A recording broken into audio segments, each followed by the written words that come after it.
Hi, everyone. Thanks for joining us. My guest today is Mark Bloom. He joins us from the UK, and I'm going to read a little bit um about him.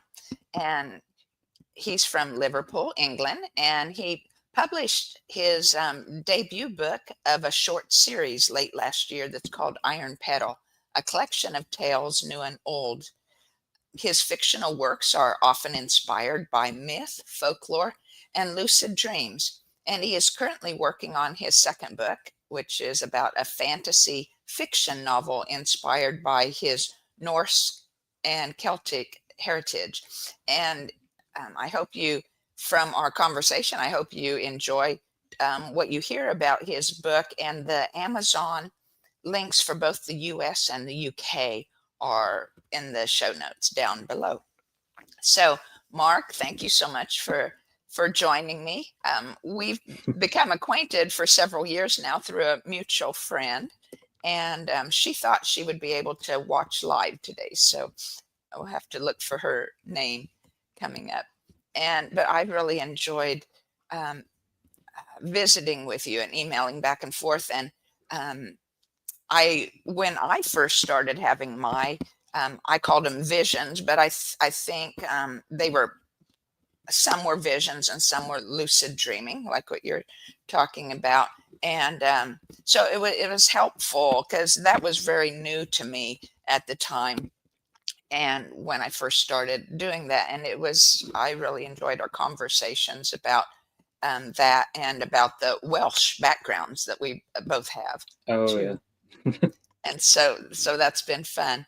And so I was wondering, well, first, could you, just for anyone that doesn't know or isn't wants to know a more finer, um, not definition, so to speak, but a working definition of what is lucid dreaming? How would you describe that? Are you Uh, awake? Are I you guess in the awake or most you're basic asleep? terms, Okay, uh, go ahead. for me personally, I'm asleep. And then when I was younger, it was a matter of if I was in a dream, usually when I was a child, I'd be in a nightmare. And then I would realize this is a dream. So you become lucid is when you're aware that you're dreaming. So then Okay, usually at that point, people wake up because of either the excitement or the fright, the fear, some kind of like emotional outburst will wake you up. But when I was a child, for a little while, I wouldn't wake up. So I'd be stuck in a nightmare. And then I taught myself to wake myself back up. So I don't know exactly how I'd describe that, but it's more like I intend to wake back up because I know I'm asleep, I'm in a dream. So then in the dream, I'll close my eyes and sit and tell myself that I'm going to wake back up, and then I do. And that was when I was a child. And then as I got older and dreams in general became more and more vivid, so then I'd start to realize while I'm in a dream that I was dreaming. So hmm, then it becomes more of like a bit like when you're awake, but more fluid. It's kind of everything around you is moving at its own pace, and you're kind of keeping up with it in that sense. So the dream can sometimes still play out the way that it was going to play out, I suppose.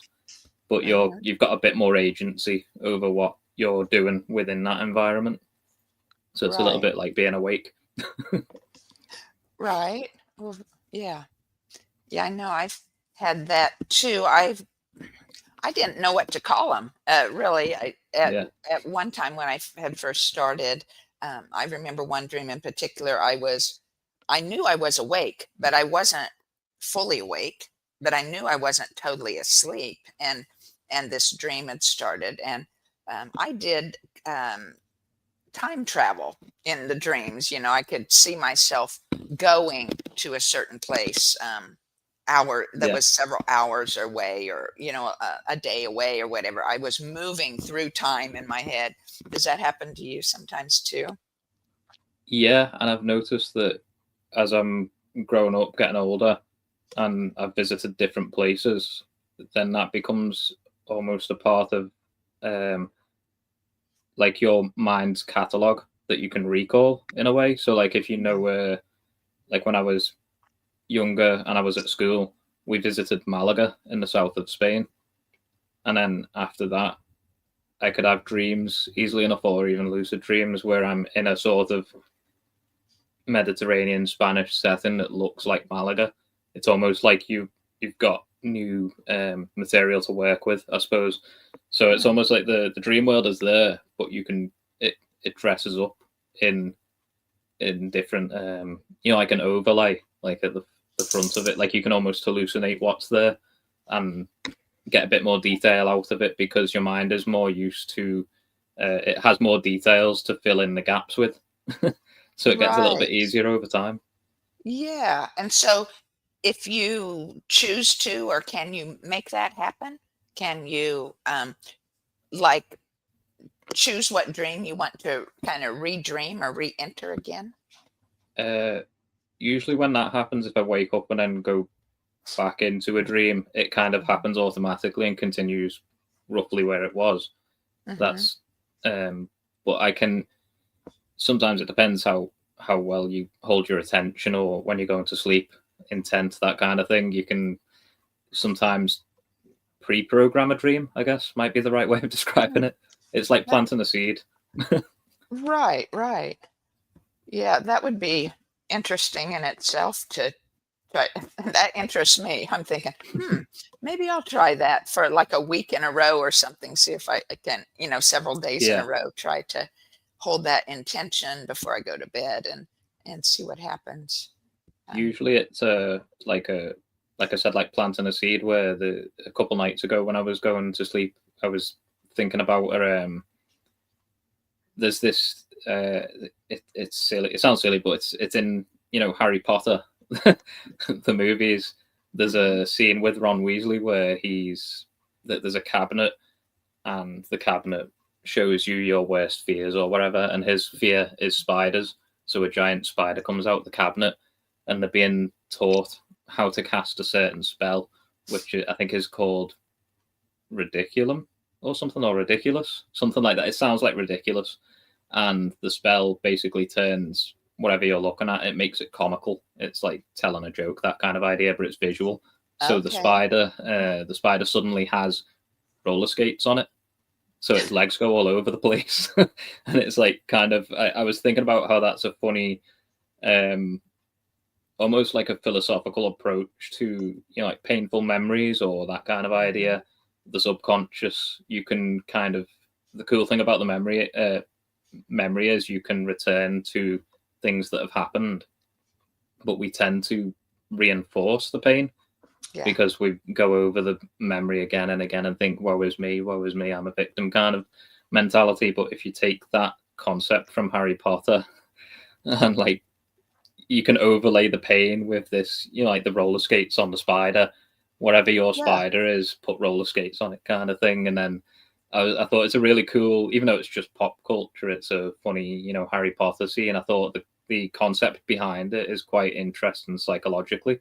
And so Hmm. when I went to sleep, I was thinking about that because I hyper focus on things, and then I was hyper focusing on it while I was trying to fall asleep. So then when I did go to sleep, I had a dream where a cousin who I've not seen in years, he's got quite a dry sense of humor, and he was talking to me in a dream, and I couldn't quite make out what he said. And he said something to me about he said, oh, it was really clear. He said self isolating deep dive into your wretched self. And I thought, why is he saying that to me? And he seemed quite serious. And then I asked him to explain, and he smiled and he said, MMO hell dive, or MMO hell drop or something, which was like the MMO is a video game term. Oh, It's like multiple. I'm trying to think what the acronym means now. It's like multiple. It's like an multiple online type thing. So it's like a multimedia online, um, where everybody connects online. So it's like a bit like life. We're all here connected online in the okay. world. And then Hell Drop is kind of like it's a dark but comical way of describing psychology, shadow work, like the individuation, Carl Jung, that kind of idea, like deep diving into the subconscious to try and overlay old memories that are painful and glean what kind of wisdom you can from them. And I thought, when I woke up and I recalled that conversation with my cousin and those two things he said to me in the dream, I realized that was basically the Ron Weasley with the spider putting rollerblades on it, because he'd basically, his first comment said something about my wretched self, which sounds like an insult. And then immediately after, he followed it up with this kind of comical term that I had never heard before, but intuitively I understood what he meant. And it was funny. And so when I woke up, instead of being like hurt or instead I felt more like it was kind of funny. I just thought there was a bit of humor to it, and I thought, oh, that's weird, because I fell asleep thinking about that exact concept. It's like seed in the dream. Yeah, how it came out. So, well, that leads to so many questions. But yeah, I've never heard that, from say a teacher or a thought leader type of thing to make it into something funny. But it really makes kind of sense, because if there's, like you just said, there's so many things of our own junk, right, from our own past, and we always go over and over and over the negative things of it, and to I'm gonna do that too. You're full of good ideas, Mark. Going to do that too to one of my things in the past that I rehash, and try to put a funny spin on it, and yeah, I like that idea. I mean, there's only so much you can learn from something, right? And then it's time to move on. Oh, yeah. And the turning it funny should help it move on. Yeah, very good. But I was wondering then, so like you just said, you kind of seeded your own dream when you started. Of what goes on in the lucid dreamings, do you feel you're in control of that to any way, or you try to be an outsider in them, or what's your take on that? It shifts a little, because there's for me, most of the time I'm in the dream and it's like first person perspective, and it's like I have agency over myself, but what's happening around me is happening. Maybe I'll be able to alter a few things if I focus on something and decide I want that to change. I can kind of, it's hard to describe it because you can't really do this in the real world. But maybe you can lighten something up. You can cast a light, or that kind of, you can alter the environment a little. So it comes down to, for me personally, I'll have agency over what I can do, but the environment is the dream is going to keep doing what it's doing. And I just need to learn how to navigate it. It's a bit like being in the sea or in water, and there's a current or something. You can learn how to navigate a little bit. And then the other perspective is something I've noticed, which is drawing from pop culture again, a little bit like the Harry Potter thing, is I've noticed with when you introduce new concepts to your mind when you're awake, you can then recycle them in dreaming and use them in dreaming. So there's with video games, I'm a millennial. I've grown up on video games, and you get introduced different concepts that you can't experience in real life, because in a video game, it's just an avatar character that can't get hurt. It's a digital thing, so you don't need to worry. If you die in a video game, you're okay. He'll just respawn and be at a checkpoint and try again, kind of thing. So it's a really good training ground for different concepts and ideas that when you get comfortable with them, they kind of become a part of your mind in a way. Like you can a simple one in a video game is third person perspective. So we see in first person in real life, but if you're playing a video game, sometimes you can click a button and the camera will zoom out from first person perspective to third person, so you can see your character.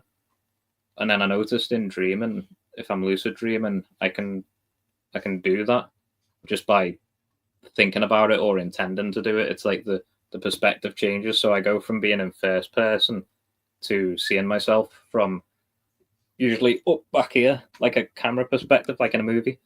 But I still have control over me, and that's very. It took a little while for me to realize. I think this is probably because the idea was introduced to me by video games, and I've just gotten so used to it with playing video games from a young age that this is just an ordinary concept to me of being able to switch from first person to third person.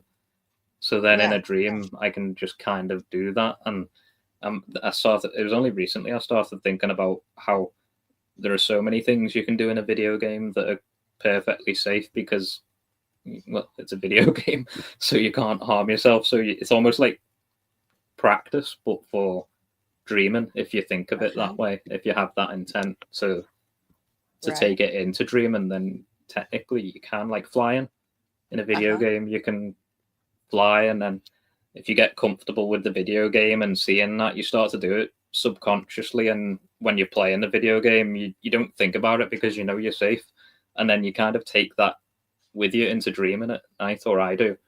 So I'm like, oh, this is interesting, because I know that like the outside world of popular rhetoric is people don't like video games. They think, oh, it's a waste of time, it's laziness, it's silly pop culture, it's social engineering. And I started to see all that as like a glass half full approach to something that they always miss out the part where you have agency. We're always the variable, we're the recurring factor in anything we interact with. So if you disown your own agency in interacting with these things like technology, like video games, then it's always going to be glass half empty.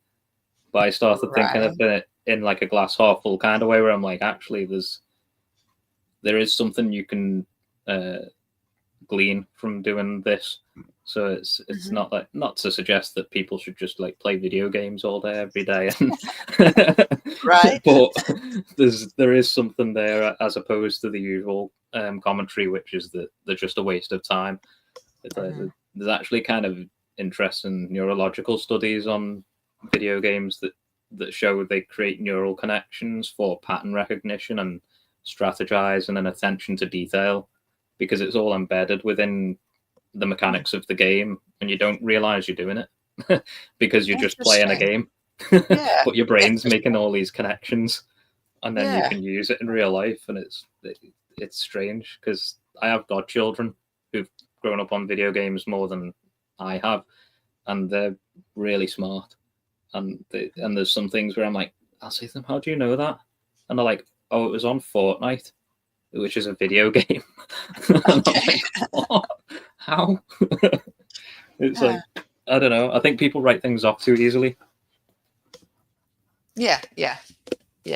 Well, especially the older generation, right? Like, I didn't grow up on video games, but my boys did. My boys are just a year to 2, 3, 4 years older than you, right? And so they grew up on, oh gosh, I couldn't even remember their names. Anyway, don't need to go into that. but yeah, I was often just to write it off until Guitar Hero came out.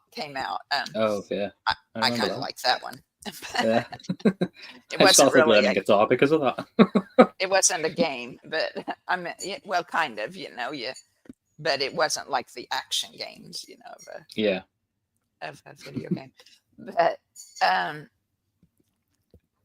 so I was wondering, let's see,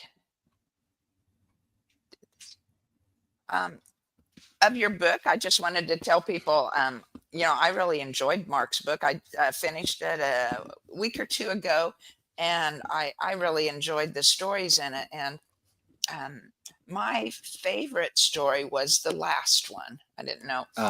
Yeah. Because it was about a mother basically, and Yeah. because I'm a mother, I guess, you know, it pulled at heartstrings. It was just a very um, beautiful turnaround, Oh, play the in the yeah. how all the aspects of the story turned around, and that was really enjoyable to me. And so, which is your favorite? The same story you just said, Remnant, A Oh, Mother's Love. really? Yeah. Yeah, yeah. I actually, that story almost never made the book because of it. I like it, and I'd always liked it since I wrote it, but it really needed editing, and I kept editing it over and over because each time I read it, I was like, it's not quite there. And then in the end, I was thinking, I really want it in the book, and I want it at the end. But if I put it at the end, it needed to read cleaner. And Mhm, eventually, there was an edit that I used to. I'm on Substack. I've not published anything on Substack for a while, but mhm. at the time, I published that story to Substack because I thought if I put it available to the public for free and people read it, or if I think people are reading it, then that'll Mhm. prompt me to edit it better.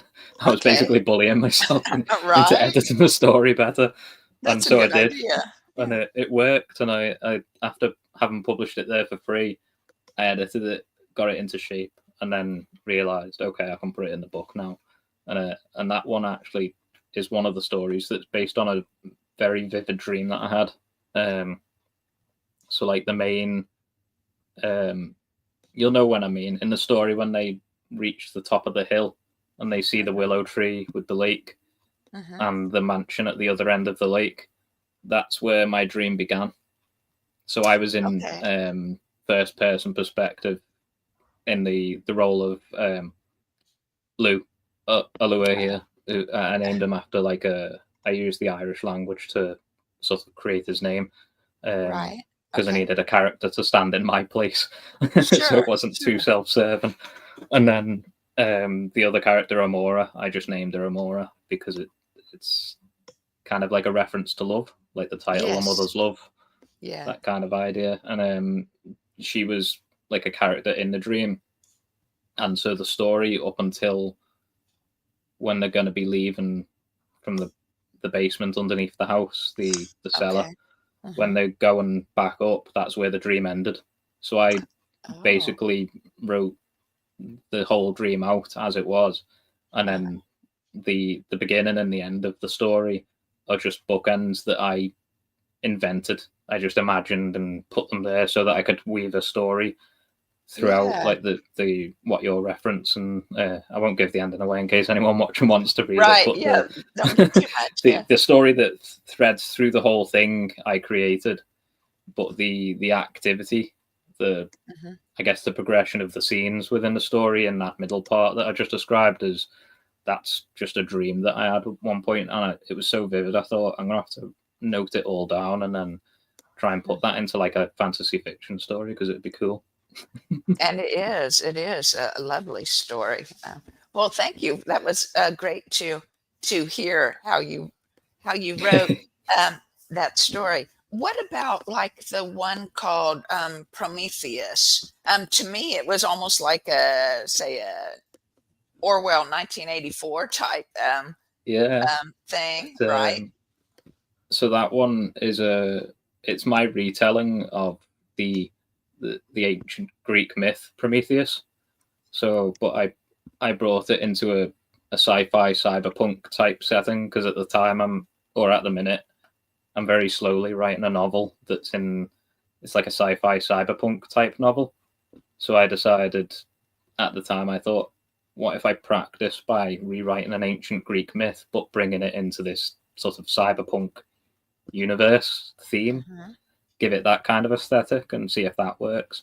And at the time, I'd published that to Substack as well. It didn't take that long to write because the story's already written. It's an ancient story from ancient Greece. So, and I have the book. There's a book on my shelf, which is I can't remember who wrote it. It's just on the shelf there, but I was given an old leather bound antiquarian book of Greek tragedy, and in there, one of the stories is Prometheus.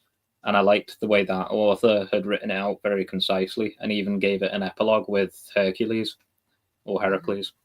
Mm-hmm. So then I thought I can use that book as the foundation of like the order of events and just follow it along, but write it in my own retelling, but dressing it up in this sort of sci-fi cyberpunk type futuristic dystopian world kind of situation. But I stuck fairly strictly to the original Prometheus story and just took a few creative liberties to add to it instead of changing what's already there. And then it worked out nicely. So I thought it takes up a lot of pages in the book. So fair enough. No, it was good too. Referring back to dreams, that machine that he was on that punished him was almost like a dream state, and it seemed to be. I mean, of course, he was very much aware, but he was seeing things. So it was almost a lucid dreaming at the time that the machine made happen in his brain. Is that? Yeah, it's like I guess like a dream simulator in a way. For the people listening, the part of Prometheus story is he steals light from Mount Olympus. He steals fire, a torch. You'll often see in pop culture torch bearer or light bearer. This is where the word Lucifer comes from. It's a Greek word. It just means light. Ferrier, the one who ferries light. So Prometheus is one of the early archetypes of that idea of someone who steals light from Mount Olympus or the heavens and brings it down to humanity. And then in the Greek story, Zeus punishes Prometheus by putting him on a rock. I think it's iron. I think he binds him with iron to a rock, and then an eagle comes and pecks at Prometheus's liver every day. And then overnight, Prometheus regenerates. In the original Greek, the liver regenerates, which is poetic because the human liver does regenerate itself. So then in my story, I decided I was trying to think about how do I put that into a cyberpunk futuristic kind of way. And I thought, well, instead of literally pinning him to a rock, you could put him in a machine with a crown, an iron crown, and that could be hooked up to some kind of technology that causes him to hallucinate a different reality where he's pinned to the side of a mountain and an eagle comes and pecks at his liver. So I was able to find a workaround. These are the creative liberties I sort of took to kind of modernize this ancient story. And but you're right. It is kind of dreamlike. It is a bit, very clever. Very clever, Mark. Yeah.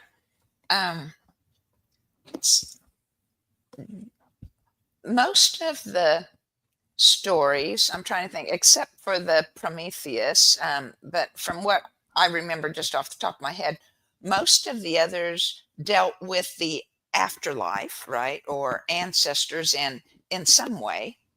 Yeah, right? like psychopomp kind of work. Yeah. Yeah. Did do a lot of your dreams then deal with the afterlife, or have you just written things in, as the book? It's a little of both.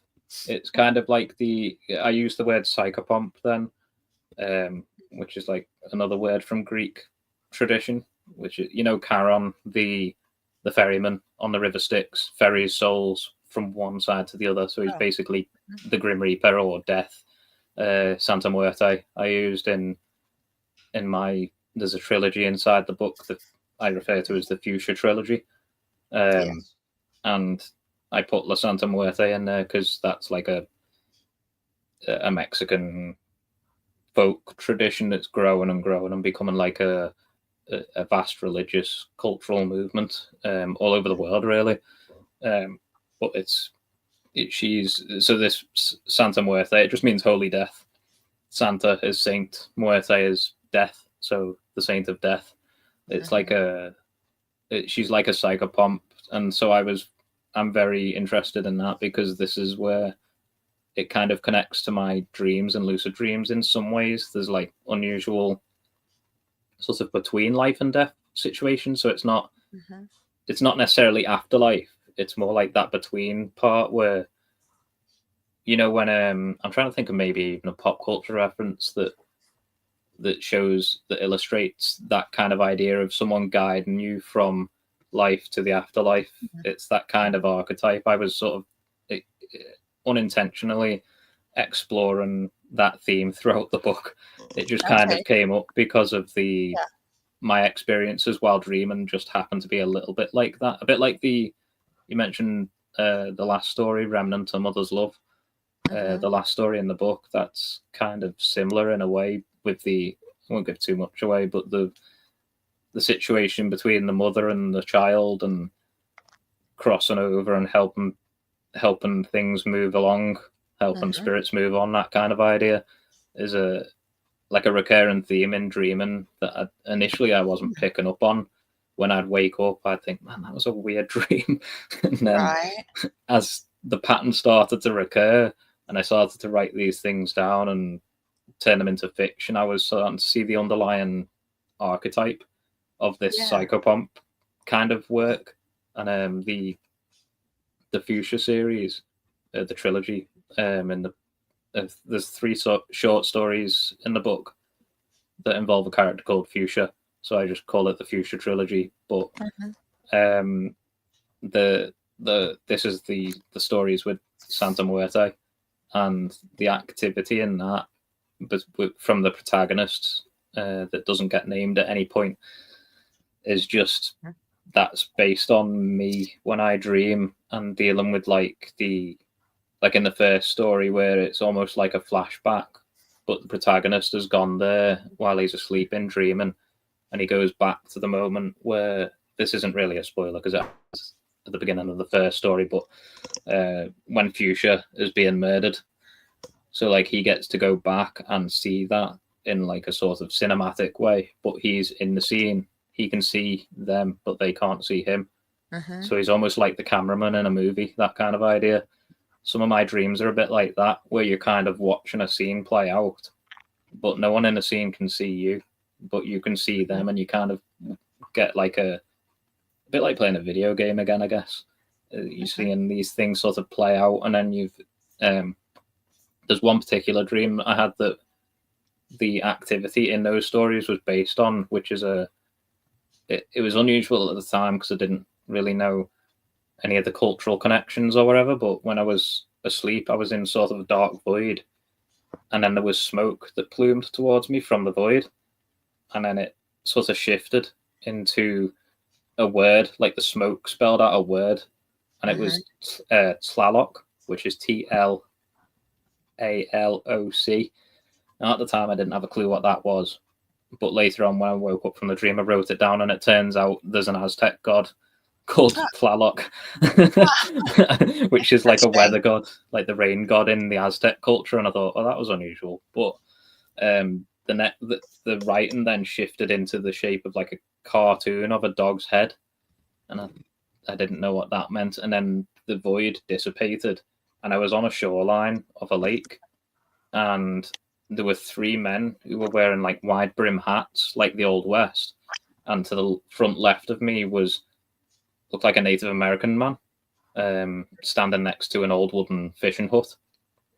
Bear in mind, I'm British. I'm from Liverpool, so I've never been to America, by the way.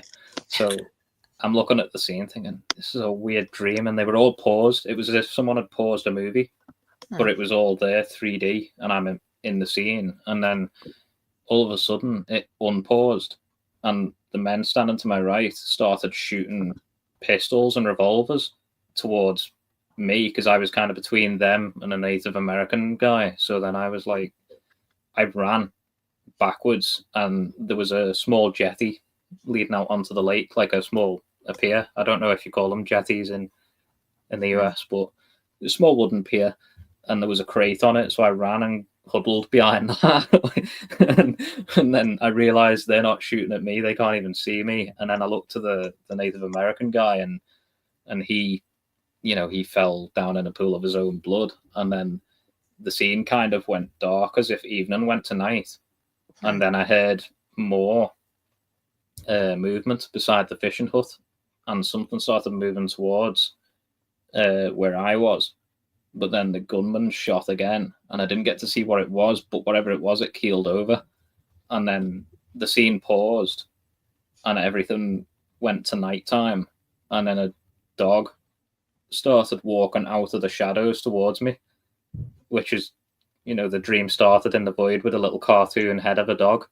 And this dog walked over to me, and it had in its mouth a wallet, and it was carrying a wallet in its mouth. And I took the wallet and opened it, and there was a hand drawing, like a pencil sketch of the dog.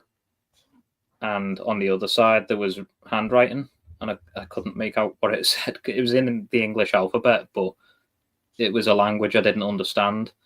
I've since found out that what I remember of it looks a lot like the way Navajo is written, because it has all them grave markings and the accent marks to let you know how to pronounce the word. So they use the English alphabet, but it's modified.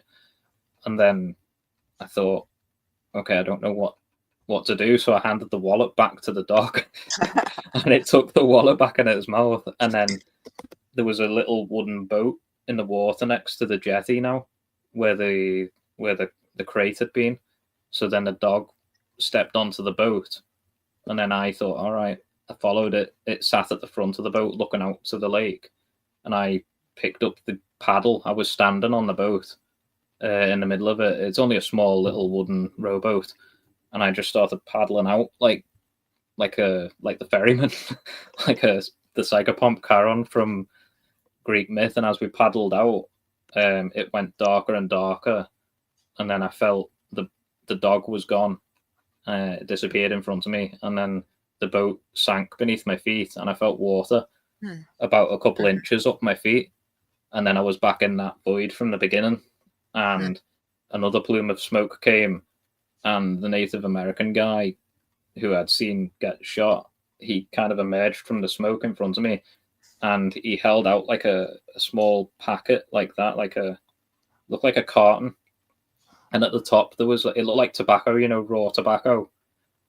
It looked like that, and like pluming from the top. And as I reached and grabbed a tuft of it, he smiled, and then the dream dissipated, and I was already eyes wide open in bed staring at the ceiling. I thought, that's so weird. There was no transition between being asleep in the dream and being awake. My eyes were already completely open. Interesting. That's the strangest. So such a realistic dream, the way how lucid it was, and then I thought I have to write that down. So I wrote it all down at one point. I never put it in the book, but I used that, like all the activity in that, to. You can probably tell based on having read the 3 stories with Fuchsia, the void, the water up to the ankles, all that stuff comes from that dream, because it was. I thought this is like a cool concept that can just string through each of the stories. Yeah. Well, very good. I can get a feeling then, I guess, through all the things you've shared about different of the stories, how you take your dreams, but what you add to them from your own imagination or your own experiences is I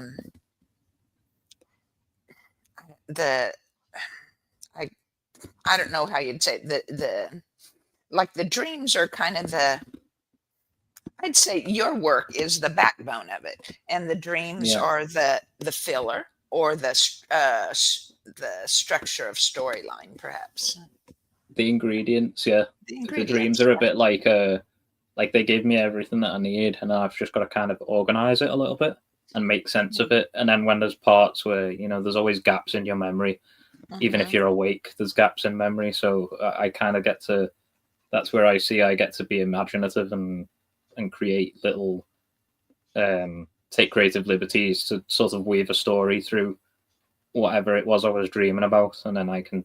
Like Remnant of Mother's Love. It's one of the reasons it's my favorite, is because it's very accurate to the original dream, but then I got to bookend either end of it, and then based on the bookends, I got to trace the poetic story of the mother and the child with what was already there. So it kind of Right. ties it all together, and it helps reconcile it in your mind, because when you have a dream where it's only that middle section, there's a lot left That's unanswered. true. Very true. Yeah, very true. Uh, so I was wondering, do any of your your dreams or the stories reflect your own view of the afterlife? How do you think Uh, they play together, or do you think it's all the stories or the dreams are all more imaginary, or is there some aspect to it? How does it compare to what you feel the afterlife is like? I think it's like I've started thinking about how that might be a dreaming, might be almost like a training ground, in a similar way to how I mentioned video games introducing new concepts that are dangerous for you to try in real life when you're awake. If you try to fly in real life, you're probably going to end up killing yourself. Yeah. But if you do it in a dream, or if you do it in a video game, you're perfectly safe, because it's a video game character. And then when you take that into your dream, you're still perfectly safe, because. But the thing that the video game does for you is it's almost like training wheels, because it trains you mentally to recognize that activity as a safe thing. Hmm. So even though hopefully you're not going to try and fly when you're awake and end up hurting yourself, what instead might happen is you start to feel comfortable with the motion of that, to the point where when you're dreaming, it becomes sort of second nature. So then in a dream, you might be able to fly. It's Hmm. almost like I see dreaming as like an extension of that. The next step of that is almost like you're training yourself to be a bit more comfortable with new concepts. These, like, like flying, or the psychopomp work I was just talking about, is these are things that you can't really do in the physical world. But then when you're in a video game, and then you take it to a dream and you get better at it in a dream, I think maybe afterlife, when you die, everything you've trained yourself mentally is, because you're leaving the physical behind. The physical stuff is still here, which is great. But then when you leave here, I imagine, I don't know for sure, but I imagine what you've learned mentally or emotionally, anything that's non-physical, you can probably take with you.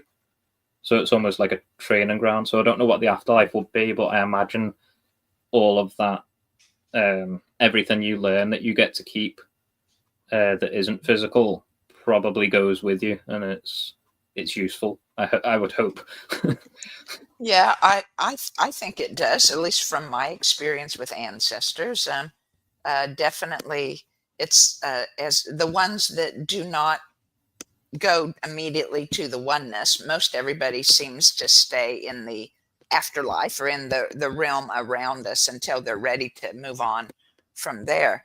Um, that those people all, and well, the ones that do go directly to the oneness also, I think they seem to all have their memory banks intact, like their experiences and things. And for sure it's in your biofields, right, in your auras or your biofields, because we're all energy, and all those experiences, the emotions that we feel during our experiences are embedded in the light waves around us that makes up our biofield. And they they have that too. I mean, that's my experience, that they're the biofield. They just don't have the solid in the middle of it, Yeah, right?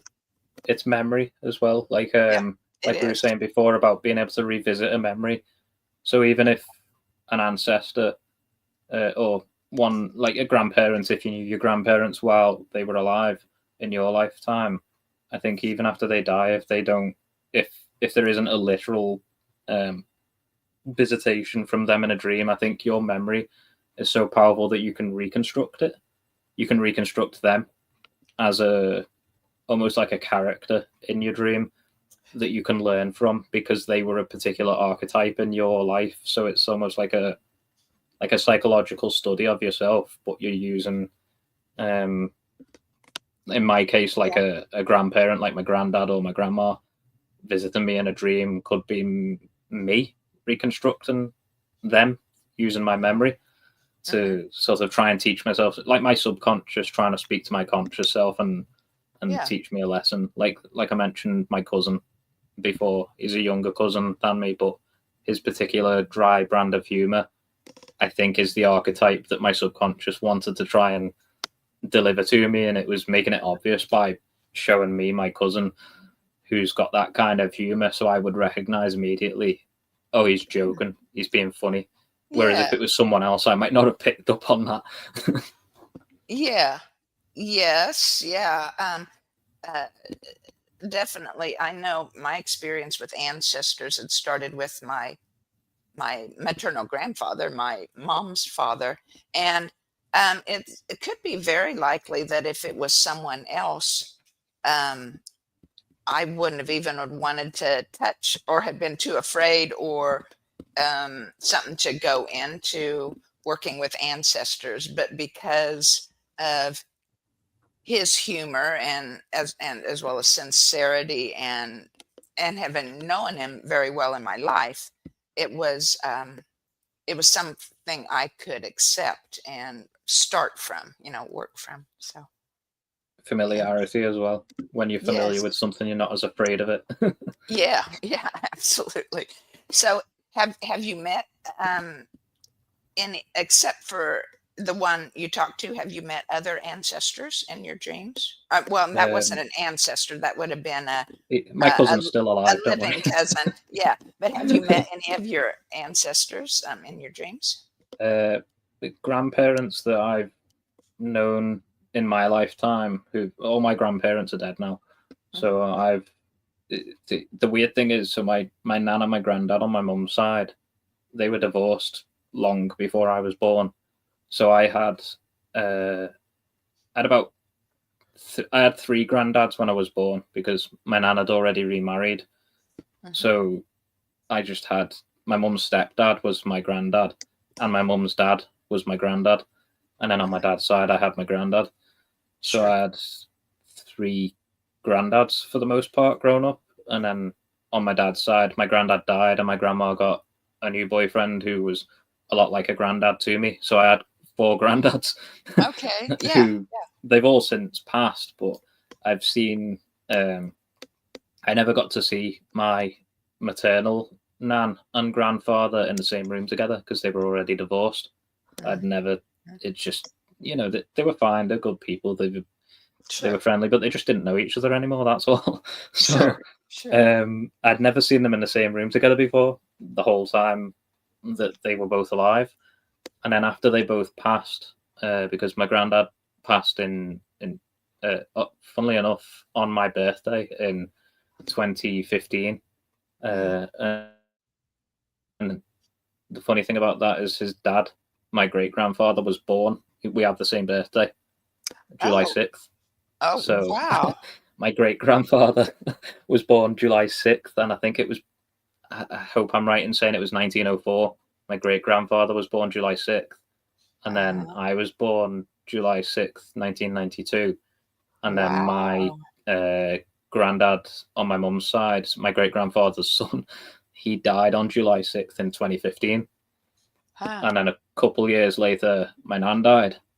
And they hadn't seen each other in my lifetime, but I had a dream one time where I was not lucid, but I was sat at a table in a very passive mode, and to my right was an old lady with like really white hair, which for context, on my mum's side of the family, the women all get white hair. They don't go grey, they go white. Okay. The same thing's happening with my hair, funnily enough. So in the dream, this lady, I didn't recognize her, but the next lady to her was my nan, and then the next person to my nan was my granddad. Okay. So I'd seen them. We were sat at a table together, and it was the first time I'd ever seen my nan and granddad together, ever. It was in a dream, and something about that caused me to become lucid. I realized because I recognized them. I was in a passive state at first, but then I had that moment where I'm like, oh, I'm dreaming. And then I was lucid. And then I was like, that's my nan and granddad. And then the lady next to me, who I didn't recognize, I was looking at her, and she looked at me, and she said something like, "Oh, he's aware." Like, oh, he's aware. Like, almost like I wasn't supposed to become lucid because they were talking. Right. And I was just there being passively quiet, just dreaming, but not really lucid. And then I became lucid, and she goes, "Oh, he's aware." And then a few moments later, I woke up. And then when I told my mum about that dream, because I described the lady who was sat next to me who I didn't know, she went into her old family history and found a photograph.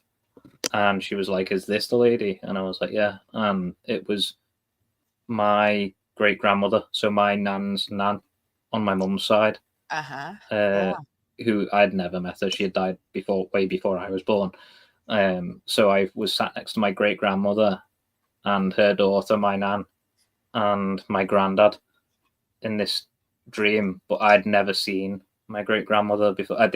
Like I said, I didn't even recognize her in the dream. She was just a lady who was sat next to me. Yeah. And that was very odd. That's a beautiful story, though, of your dream. Do you think they had a message for you? It felt more like they were having a meeting over me.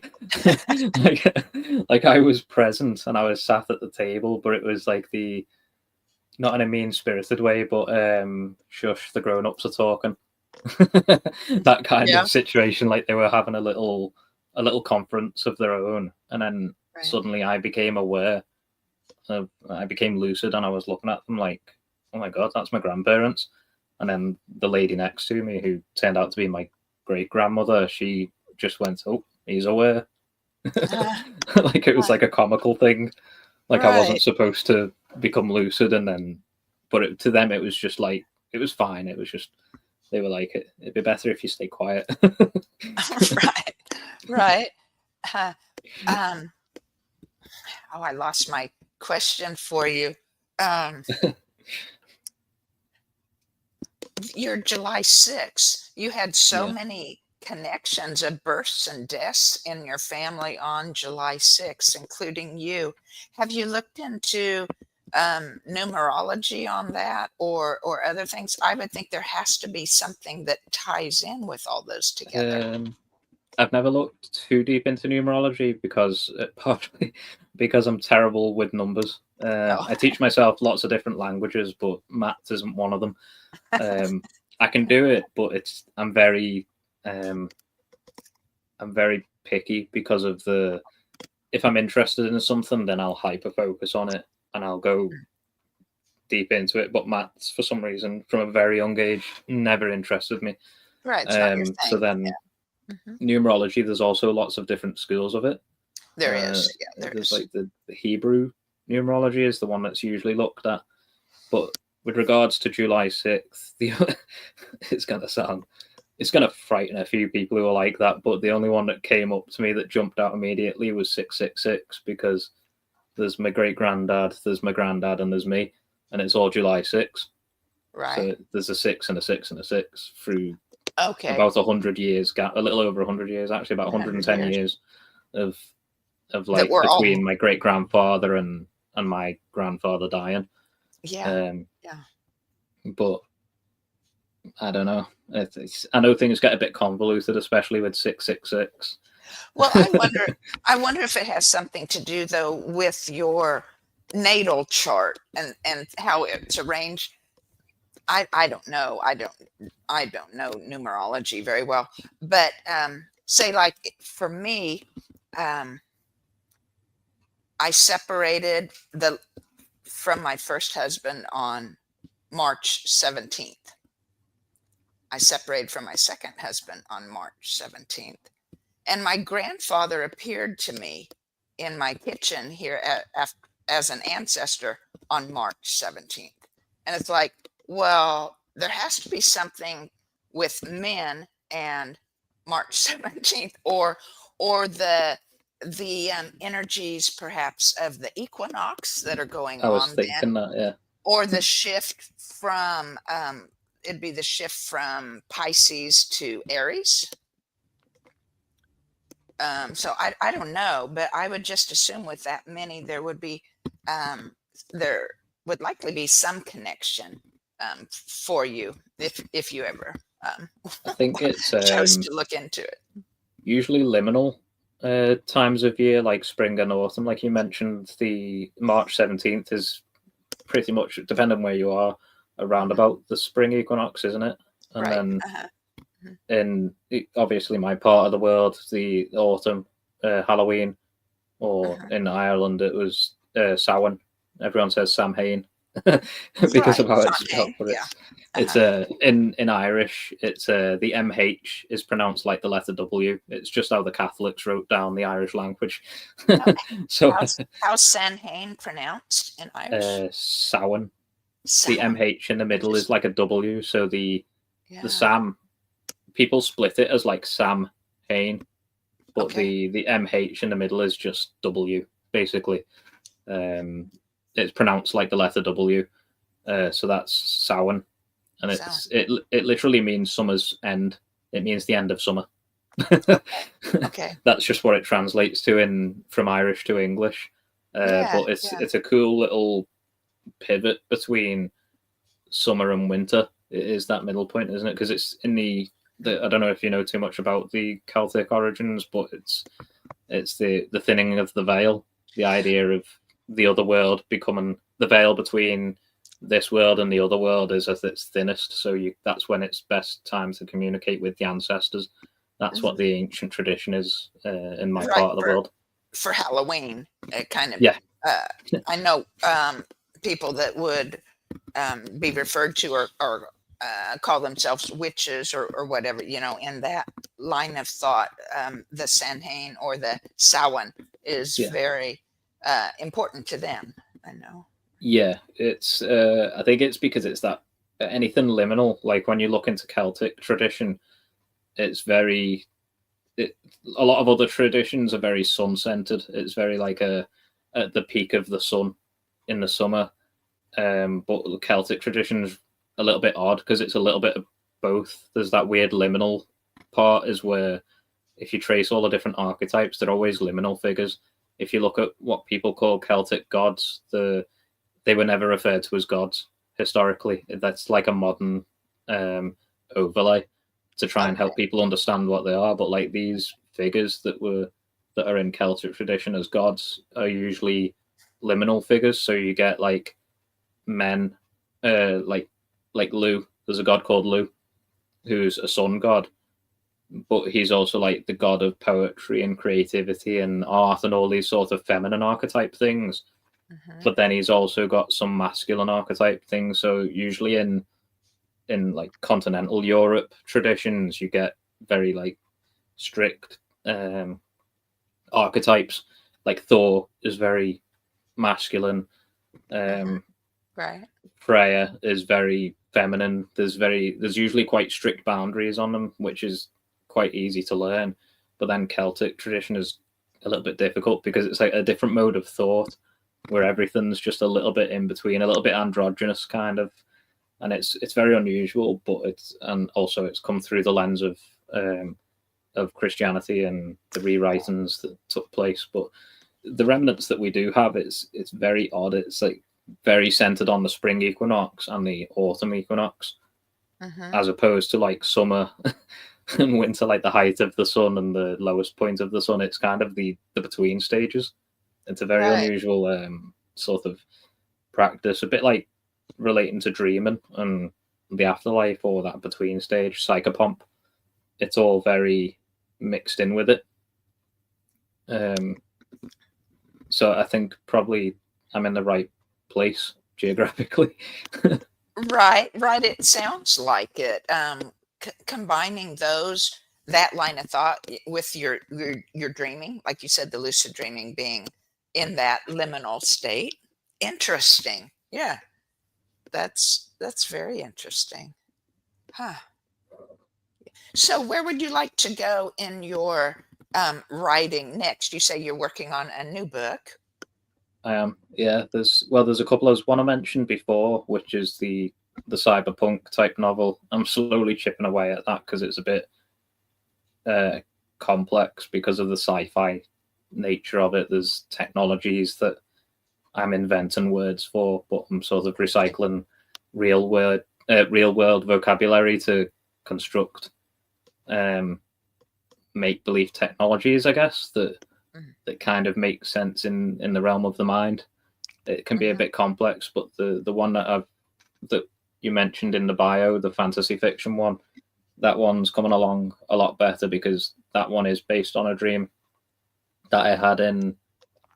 I started writing both of the novels the same week in 2022 because one of them, the sci-fi one, is just completely made up, make believe. It's not based on a dream, but the fantasy fiction one is based on a dream that I had that it's set over 3 days and 3 nights, but the 3 nighttime segments in the story are uplifted from my dream that I had, because I wrote down a dream at the time because I thought it was cool.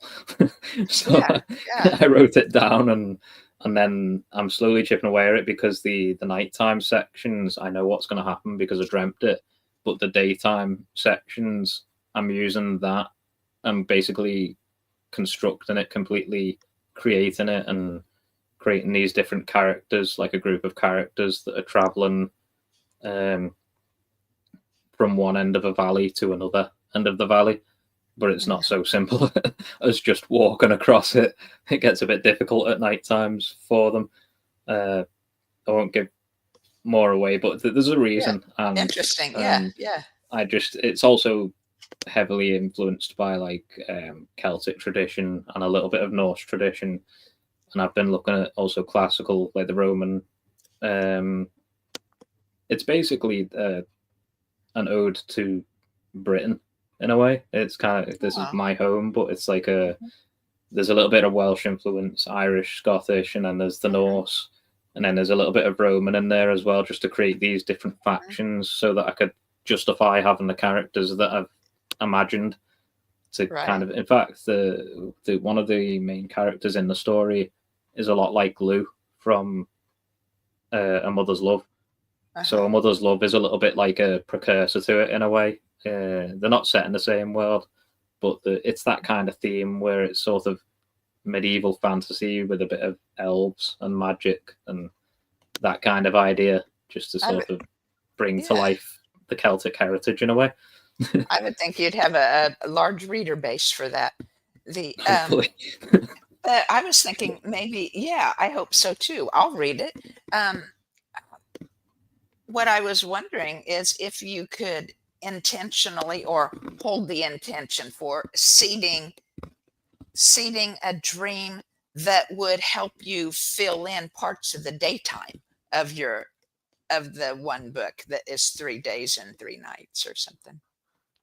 The odd thing does happen that way. I've not seeded dreams, but sometimes, because it's since 2022 is when I started writing it, and I'm just chipping away at it. I've had the odd dream where I'm like, that might work. Like that might just, like the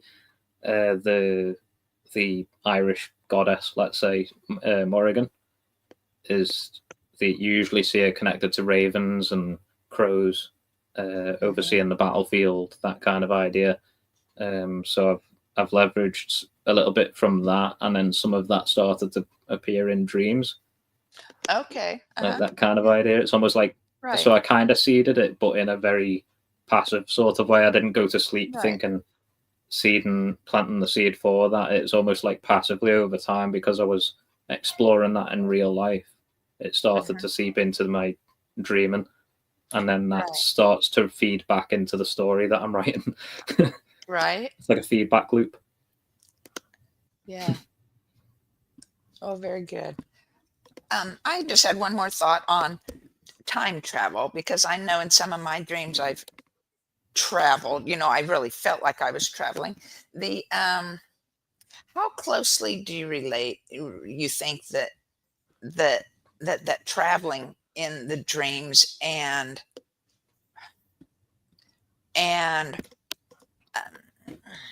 I don't know, of our past lives, that thinning of the veil, how much do you feel is like really related. This isn't, or that are reflections of the two, is that a real thing, do you think, or do you think it's just totally dreamland that Um, I think in the same way as what we were talking before about memory, it's almost like it could.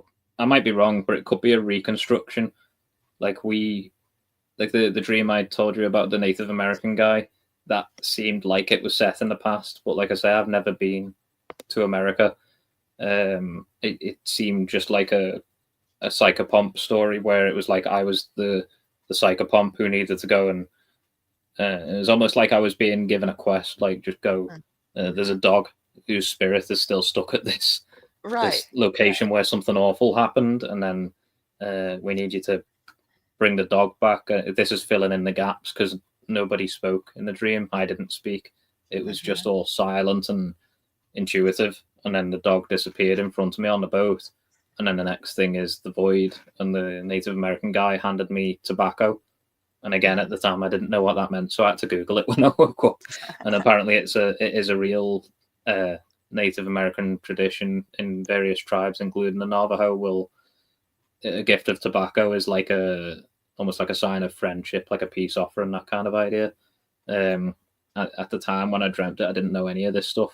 The same with the Aztec god Tlaloc. I didn't know why that was presented at the beginning, but it all seemed like almost like a reconstruction, like in the story Fuchsia.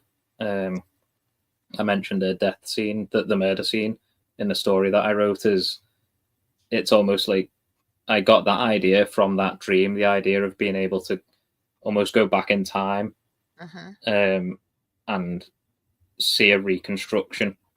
A bit like when you see them in true crime documentaries and you see a reconstruction, only instead it's interactive and you kind of get to fix things. Maybe there were loose ends, like in my case, this dog that clearly needed to get back to its owner.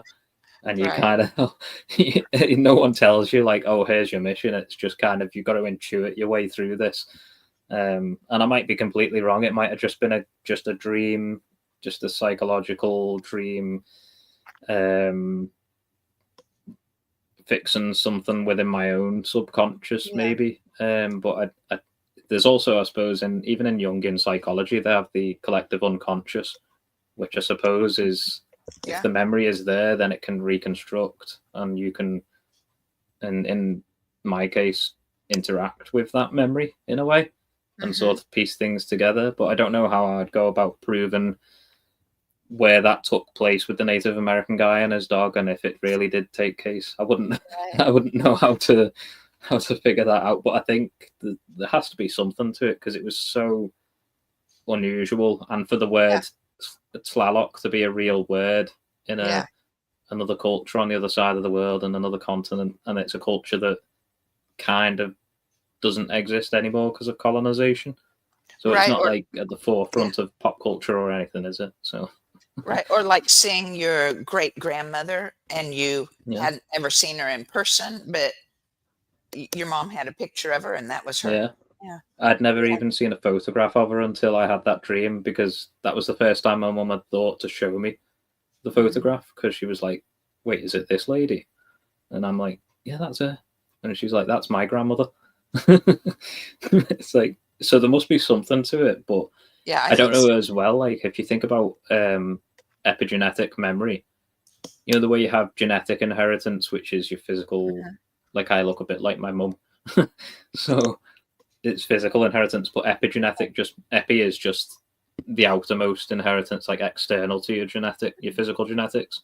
So for some reason, all life inherits different traits, I guess. You know, like the way certain animals know how to hunt instinctively from a very young age. They don't get taught; they just know. It's like there's a non-physical inheritance.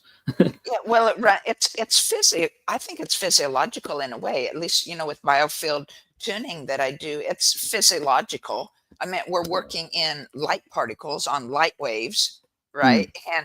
And things, so you can't see them at all. So in some ways it's metaphysical, and in some ways it's very, very spiritual, because we're all made of the universal spirit or God, and it's all, but yet there's a physical, tangible thing. I mean, you're talking about little particles that they can actually see under powerful microscopes, things like that.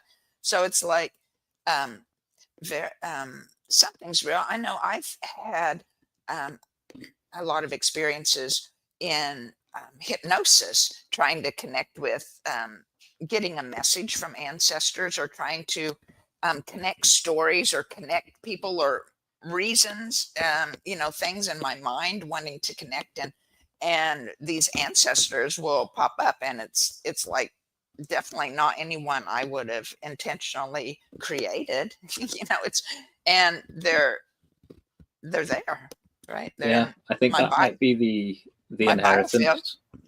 I think Yes, it's I like think that so. epigenetic inheritance of like the I don't know if well, you might have seen in, I suppose, Eastern tradition might be the most famous, the Kundalini idea of the coiled serpent at the base of the spine rising up to your crown.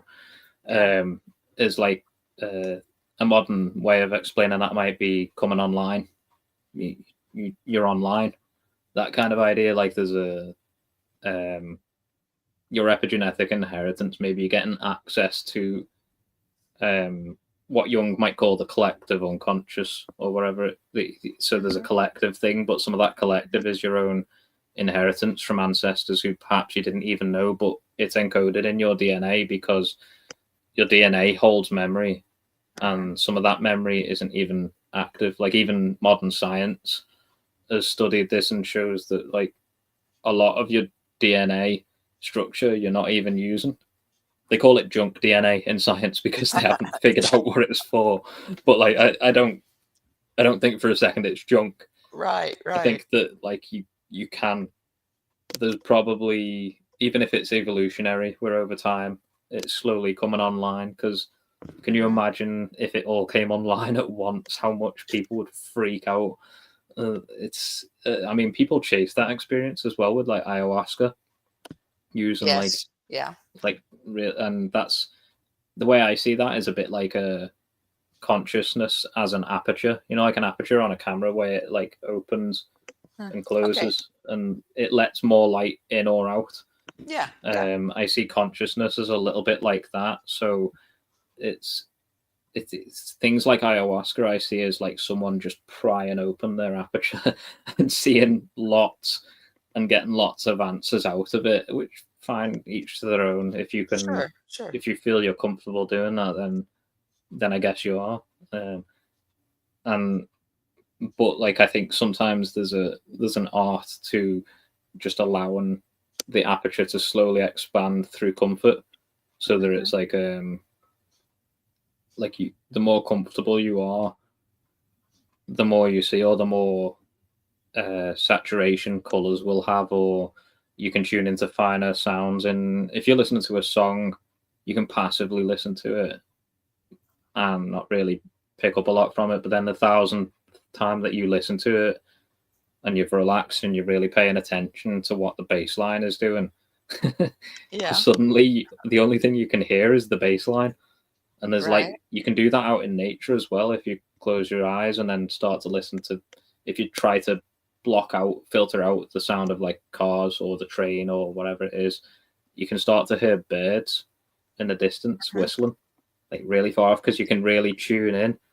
And I see that as like almost like you're training that conscious aperture to like, like open and close a bit. Like sometimes you see phone cameras do it where it starts to shift focus and then eventually it focuses in and Mhm. you get that clear picture. There's a little bit of that going on, I think, as well. And sometimes that bleeds into dreaming.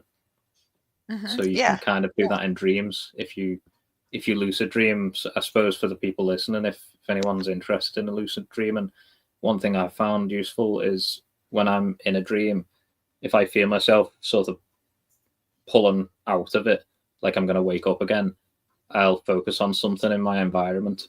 And if there's nothing particular to focus on, I'll look at my hands and I do like a pattern with my thumb against my fingers, like a particular pattern inside the dream, because then I'm pulling my attention into the dream to my dream hands, which means my attention isn't being pulled back out to my body, it's being pulled into the dream. So it's kind of just like it's that old saying, I suppose, where attention goes and where attention goes, energy flows. It's that kind of idea. It's just like, but in less of a woo-woo magic-y way. It's more like if you're paying attention to what's happening, something that's happening within the dream, and you're focusing on it, then your attention can't be pulled back out to your body, and you're not going to wake up. And you can do that continuously throughout the dream or intermittently to try and, if you feel yourself pulling out of the dream and you want to stay in, you can focus on something in your environment, or do what I do and like tap my thumb to each of my fingers on my hand just to like draw my attention back in, regain focus, and then carry on. Hopefully it works. Yeah, that's good. Thank you for that tip. Yeah.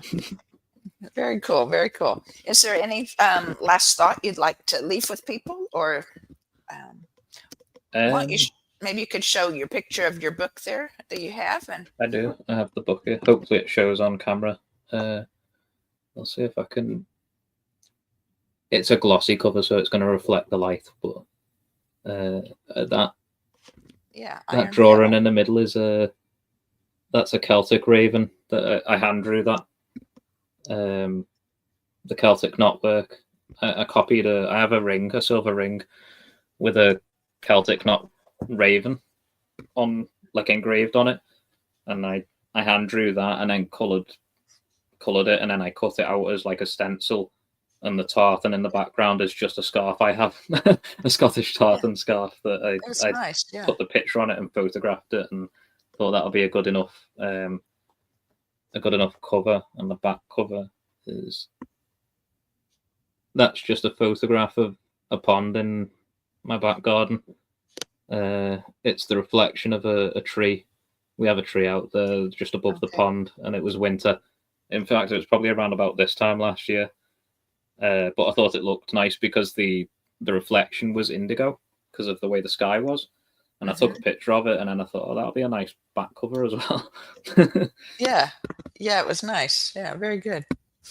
So again, Mark's book, both the US and the UK Amazon links are down below, and I found it a very good read. And Mark, I've really enjoyed our conversation. Thank you for insights onto how you dream and how you build stories around it. And hopefully it helps people as well, because there's a lot of creative people out there that maybe overlook the part where if you dream of something and take a quick note of it when you wake up, you can. I never thought I'd be a published author, because I struggled reading when I was growing up until I was in about my mid-20s. I decided to teach myself to read and to write and edit. And then last year I was like, I think I'm probably good enough to self-publish. And obviously self-publishing has come around now. So you can, and it's free. You can do it for free. And just one more note before we go, for if anyone watching does want to buy the book from Amazon, don't feel bad about what version you buy, whether it's the digital, the paperback, or the hardback, whichever one you can afford. I get roughly the same royalty. So it's like, and I've priced them this is in the British pound, but in British pound I put the digital was £3, the paperback is £10, and the hardback is £15. And presumably there's a delivery fee wherever you are in the world, but apart from the digital, of course, but it doesn't matter which one you buy. I get basically within about £1 of the same royalty at the other end of it. So I think the digital is actually the one that I make the middle. So it's the cheapest, but I make the middle percentage. The hardback I obviously make the most from, and the paperback I think I make the least. So it's very minimal difference. So don't feel like you need to buy the most expensive, or it's whatever. I know hard to tough at the minute with the cost of living. So just whatever you can spare. Right. Oh, very good. Okay. Well, I guess that's a great way to end then. And thank you, Mark. I really appreciate you being here and meeting you in person after we've communicated for several years. So Yeah. Oh, thanks very much. It was fun.